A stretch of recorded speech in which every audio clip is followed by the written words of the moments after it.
নিঃস্ব অবস্থায় কি দোয়া করতে পারেন একজন মানুষ, এই দোয়াটা শিখে নেন। ইনশাআল্লাহ আপনার জীবনের সমস্ত সংকট কেটে যাবে।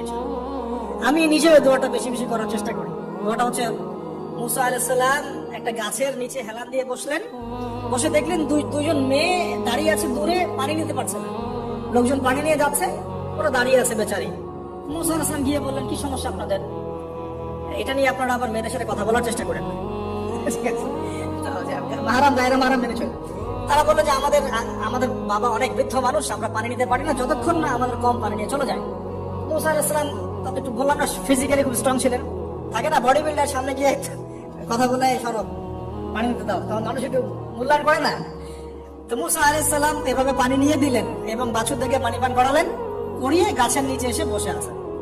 বসে বসে তিনি দোয়া করছেন, এই যে দোয়াটা তিনি দোয়া করছেন, রব্বি, একটা নেক কাজ করলেন, নেক কাজ করলেন না, মানুষের উপকার করলেন, নেক কাজ করে এসে গাছের নিচে বসে দোয়া করছেন, আল্লাহ এখানে তো আমার খাবার পানি বাসস্থান কিছুই নাই, আমি কি করবো?